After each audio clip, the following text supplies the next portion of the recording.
Hello everybody, my name is Memo. This is my channel, FancyMemo. Welcome back to my channel. And in today's video, we are doing something that I've been wanting to do for a while, and I feel like now is the best time to do it. And that is a Gorillaz discography ranking. I've been wanting to do like discography rankings for a while, so I think it is a very good time to do it for my favorite band, which is Gorillaz. Clearly, I'm a big fan, right? And this is especially the best time to do it because they did drop their newest album, The Mountain, and it is fantastic. I don't know if you've seen my little short review on TikTok or YouTube Shorts, but I had some pretty high praise for that album. So yeah, clearly I love it. I am gonna be most likely placing it high on this list. We'll see though. Put your predictions now. Where do you think The Mountain will be placed in my discography ranking? So yeah, I'm excited to, talk about an incredible discography, a nearly perfect discography in my opinion, with barely any misses. And since Gorillaz has such a tight, solid discography, I will start off by saying that, in my opinion, they don't have a bad album. They just have weaker ones. So with that said, if your favorite Gorillaz album are placed towards the bottom, don't take it as a diss. I love Gorillaz. I love every single one of their albums. I just prefer some over the other. So don't get too offended if your favorite Gorillaz album is towards the bottom of the list. And I will say, I feel like my list is slightly controversial, maybe. I feel like there's some weird decisions made, but this is off of my personal preference, so I hope you respect that. And yeah, I am excited to share my list for you all today. So I guess let's get started. But before we do, if you like music related content like this, please subscribe, since that is what I do here. And if you're already subscribed and you want more of this for some reason, check out my Instagram, Twitter, TikTok. If you like basketball, more specifically NBA basketball, check out my basketball podcast. I do it with a buddy of mine. It's called Above the Rim Rundown, where we run down all things NBA. Check it out if you're interested. But let's get started. So yeah, I'm gonna start with their worst album in their discography and then go up from there. And yeah, I feel like this isn't a hot take. I feel like most people would consider this album to be their worst, and that is The Fall.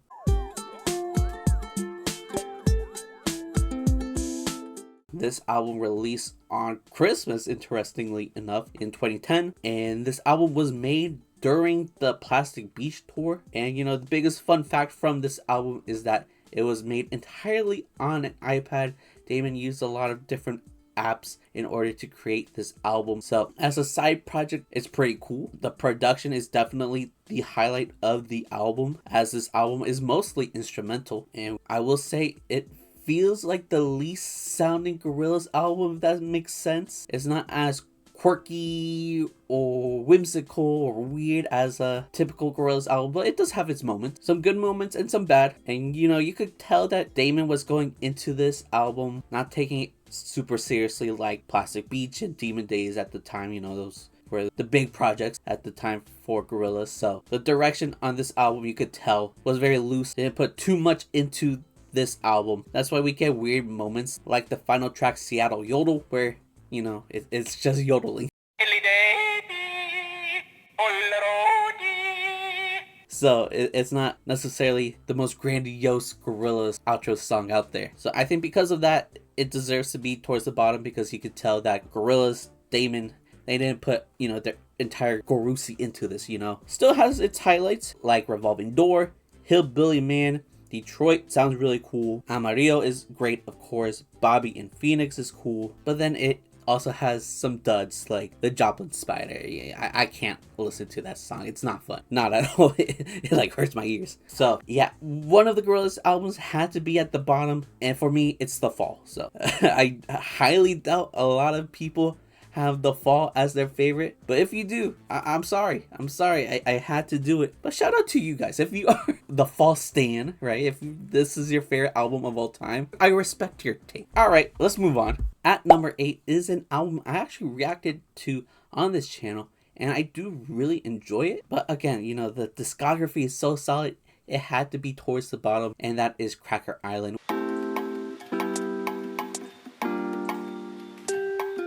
Now that I've been posting a lot of Gorillaz related videos on YouTube and tweeting about them, and now I'm more in the Gorillaz sphere online, I've realized that, this album is not a fan favorite. This is their 8th studio album, released on February 24th, 2023. And a lot of people aren't vibing with this album. And I'll say, obviously, it's not my favorite. It's at number 8, right? So it's far from their best in my opinion. But there are so many highlights on this album, like Cracker Island, the title track, the lead single to this project, Killer feature from Thundercat, New Gold with Tame Impala and Booty Brown is fire, Tormenta with Bad Bunny. I saw someone say that this was one of their least favorite songs from Gorillaz ever, which I do not understand. I love this moody, beachy vibe it's going with, and that Bad Bunny feature is great. Possession Island is amazing, great duet.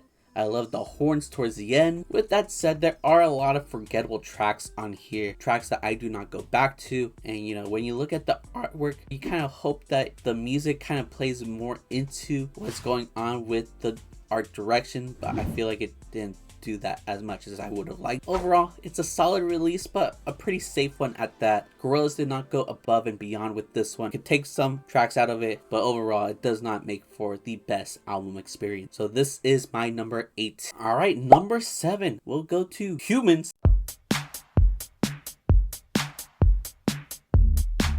This album was released on April 28th, 2017. And although it is low on my list, I think this album is actually the one that solidified me as a Gorillaz fan, funny enough. Like, yeah, I listened to a few of the singles from the past, you know, the hits obviously, but this was like the first Gorillaz album that, you know, I was aware of the rollout, that I actually listened to from beginning to end, and it is bloated. It's a bloated album, especially when you consider the deluxe version. You know, the deluxe album has 26 tracks with, you know, interludes interlaced throughout the track list, and because it's so bloated, you know, that is why it is lower on my list. But some of my favorite Gorillaz tracks are on this project. I really like Ascension with Vince Staples, fire. That Vince verse is, it's so iconic. Andromeda, for sure, one of my favorite Gorillaz songs of all time. It's so addicting.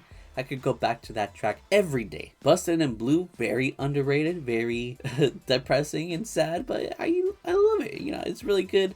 Let Me Out with Mavis Staples and Pusha T, another solid track. And what's so great about this album is that, you know, 2017 was the year where I was really becoming more and more of a music fan. So because of this album, I discovered a lot of artists that ended up being some of my favorite artists of all time, like Kali Uchis on She's My Caller. I already mentioned Pusha T on Let Me Out, Vince Staples on Ascension. I think this was one of the first times I heard Danny Brown on a track. He was on Submission. That is another one of my highlights. Humans has some high highs. Unfortunately, it is bloated. There are simply just a lot of tracks here that I do not care for, that I find a little bit more on the boring side, but I do feel like, you know, this album is very important to the Gorillaz discography. As you can tell, you know, this album has a lot of features where they are kind of taking the shine throughout most of the tracks, which is one of my complaints. But Gorillaz attempted this kind of direction in future albums, and it worked out a lot better in one particular album that I will mention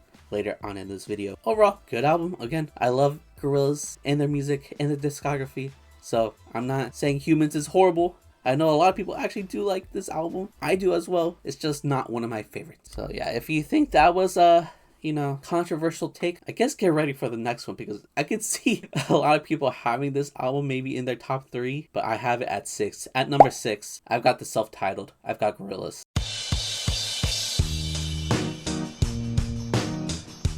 Now, Gorillaz dropped on March 26th, 2001. This album started it all. It's the debut. It was released right after Clint Eastwood dropped, which garnered so much success basically on impact. And we all know Clint Eastwood, one of the greatest songs of all time, with one of the most iconic rap verses from Del the Funky Homo Sapien. Like, come on, it's such an iconic track. Unfortunately, about half of this entire track list does not live up to the greatness of Clint Eastwood. There are a lot of solid tracks, a lot of great and classic tracks like Rock the House, Tomorrow Comes Today, 192000. Some underrated tracks like Latin Simone, Que Pasa Contigo, right? We got M1A1, you know, I could keep going. But then we got like some random tracks like Punk, you know, a mini punk track that seemed out of place. There's a lot of tracks here that just seem out of place. I feel like with this project, the reason why it's so low is because, you know, you can tell that Gorillaz didn't know their sound. They didn't know what direction to take. So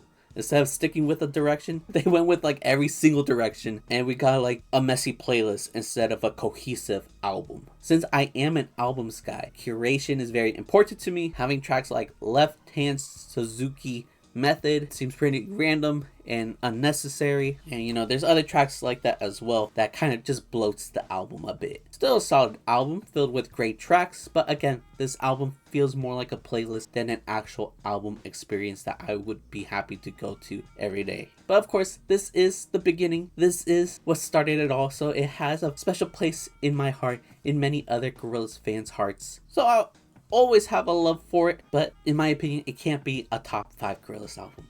It can't. But yeah, shout out to Gorillaz, because the idea behind Gorillaz with this virtual band, with this album, is pretty interesting. How, you know, Damon Albarn and Jamie Hewlett didn't like how everything on MTV had like zero substance. MTV was better off having some cartoons on there, since there was like, again, no substance going on in the music realm. So the fact that they did something about it and dropped Gorillaz, which is considered a classic, and dropped tracks like Clint Eastwood, which is also considered a classic, is very cool to see. So yeah, great album. It's just not top 5, but we are here. We have made it to the top 5. So let's keep going. At number 5, barely making it, is the Now Now.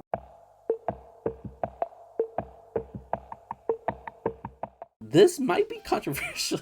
I mean, I have it over Gorillaz. I have it over Humans. I feel like a lot of Gorillaz fans might not like that, but it is my list. And the Now Now is incredible.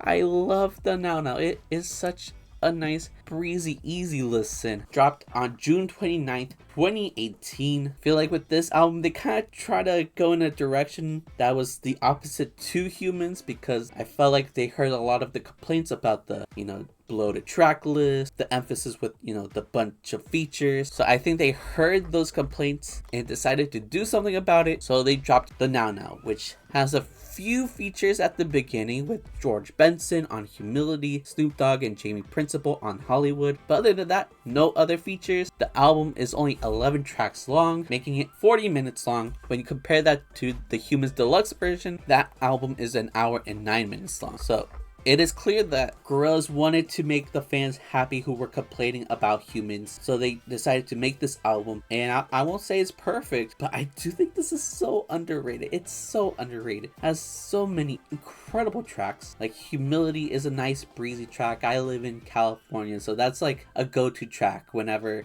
I'm at the beach, right? That's like the perfect beach song to me. There's tracks like Idaho, which I really enjoy as well, but it's really the latter half of the album where it just goes insane. The 4-track run from Magic City to Sokai is one of the best runs throughout the Gorillaz discography. Magic City, Fireflies, 1%, and Sokai are so good, so underrated. I am obsessed with every single one of these tracks, and you know, if the rest of the track list was as incredible as those 4, the Now Now would be so much higher on my list, so much higher, because you know, the quality of those 4 tracks is up there. It's really up there with some of Gorillaz's best work, in my opinion. Maybe I'm glazing, maybe I'm doing too much, but I don't care. Magic City, Fireflies, 1%, Sokai, oh my god, they're all so good. So yeah, this might be their 6th studio album, but it places 5 on my list. All right, at number 4, I've got Song Machine Season 1,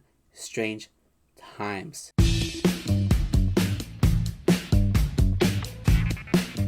This is an album I also reacted to, and this is the album that I was referring to earlier on when I was talking about Humans, where a lot of the complaints about Humans is its giant track list and the overuse of features. Gorillaz in 2020 during COVID decided to run that idea back, but do it in a much better way. And again, this was during COVID. October 23rd was the release of this album in 2020. So the fact that they were able to pull off all these different collaborations with all of these incredible artists is impressive. Like, dude, this track list is insane.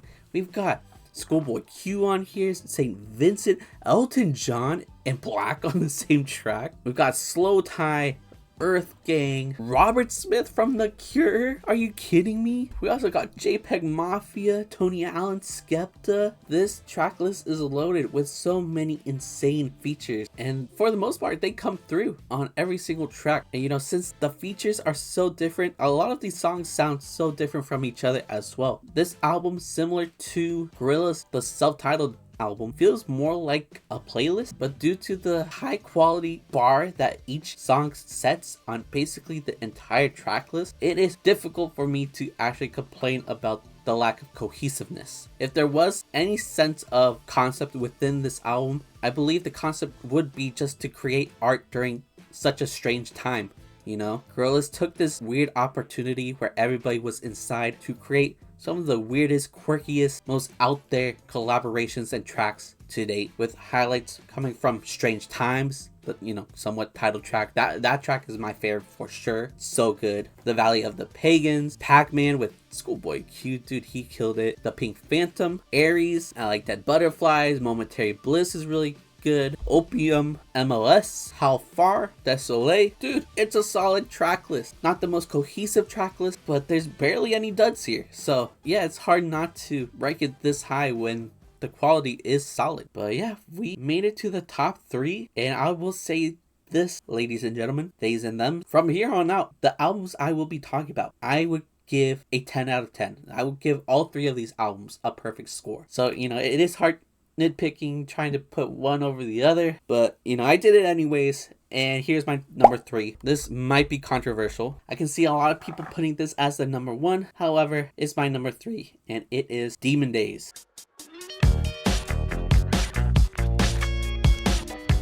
This is their second studio album, released on May 11th, 2005, somewhat after the release of their self-titled. And you know, this album is drastically different from self-titled because they kind of locked in. They kind of just chose a concept, went into it, and did it with justice. You know, this album has this like apocalyptic concept to it. We literally start off with the first real track being called Last Living Souls. There's just such a eerie, somewhat demonic vibe throughout most of these tracks. Like, the despair is there, yet it's such a fun album to go back to. Like, there are so many highlights. It's a perfect album, for crying out loud. We've got Kids with Guns, Oh Green World. I do like the studio version, but if you get the chance to hear Oh Green World live, do it. It is one of the greatest performances I've ever seen in my life. Damon performing Oh Green World and the way that they switched up that entire track is incredible. Dirty Harry is another highlight. We of course have Feel Good Inc. Like, who does not like Feel Good Inc? With that De La Soul feature, dude, incredible stuff. Classic. El Mañana, November Has Come with MF Doom. Are you kidding me? We also got Dare, which is a fun track, but I guess the reason why I have Demon Days at 3 is because of Dare. Again, I love Dare. It's a fun track. It just does not sound like it belongs on the track list. It kind of sticks out a lot, but you know, this is me being very nitpicky. This is me just trying to justify my reasonings on why I believe Demon Days belongs at number 3. It's a perfect album. You know, if you say it's number 1, that's valid. 100% valid. But in my opinion, it's at number 3. And I don't really have any complaints about it because it's perfect. So we are going to move on to my number 2. And my number 2 is The Mountain.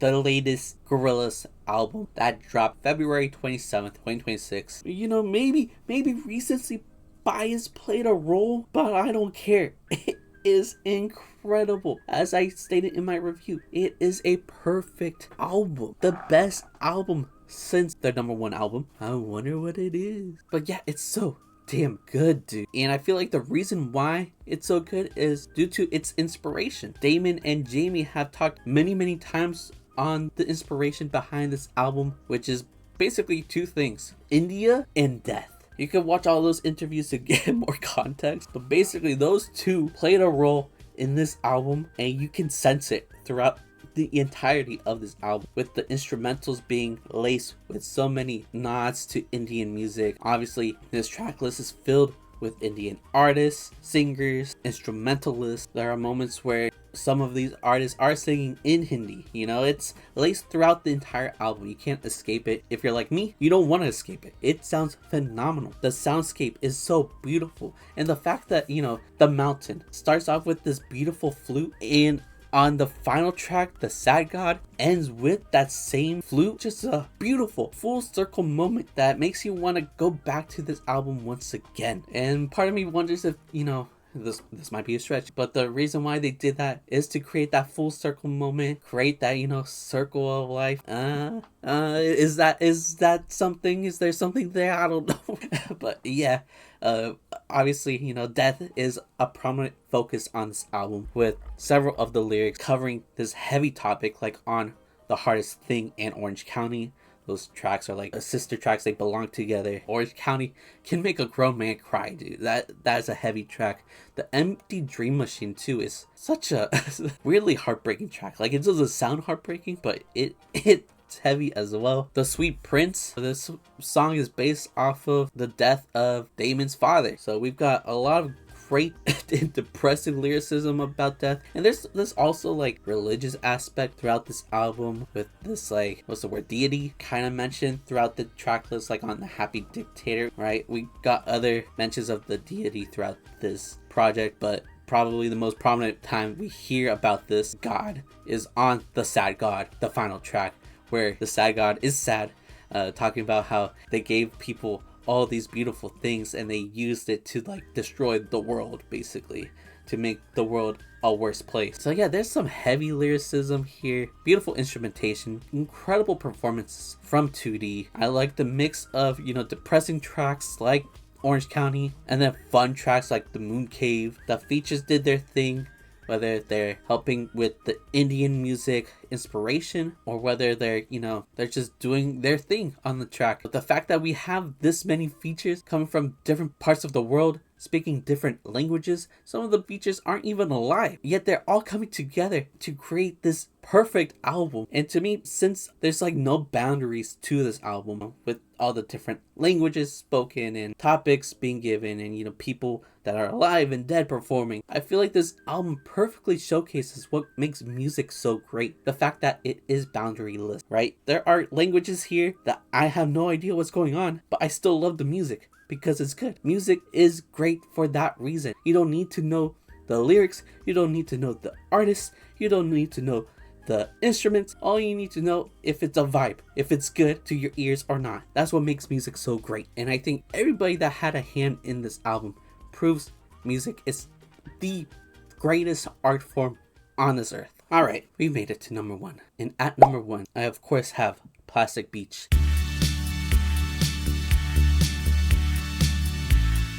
Released on March 3rd, 2010. This is their 3rd studio album and their best one to date. Like, what can I say about this album that hasn't been said already? It's incredible. Like, the concept alone, like, you could go about this album in many ways. You could take it kind of at a literal sense, Plastic Beach. You know, there's plastic in our beaches, right? We're currently hurting the world. This album was made in 2010 and nothing has improved. So the fact that it aged well, I'm saying it aged well, but I wish it didn't, right? Just displays how significant this album is. And that's just like one of the things, right? Another one of the themes is like overconsumption, you know, being very materialistic. Or another way you could go about it is like, you know, there's a lot of fake people, including the celebrities out there. You know, they're plastic. The concepts within this album is clever, it's unique, very well done. The instrumentation is beautiful throughout this entire album. Some of the greatest produced tracks of all time are on this project, like Rhinestone Eyes. Like, come on. Name me another song that sounds like Rhinestone Eyes. Or name me another song that sounds like my favorite song from this album, my favorite Gorillaz song of all time, Empire Ants. There's no better beat switch than the one on Empire Ants. Nothing better than that. Continuing with the highlights, I really like Stylo, of course, Glitter Freeze, On Melancholy Hill, classic, Broken, Sweepstakes, the title track, Cloud of Unknowing. So many incredible tracks here. Again, these last 3 albums are all perfect and I'm struggling.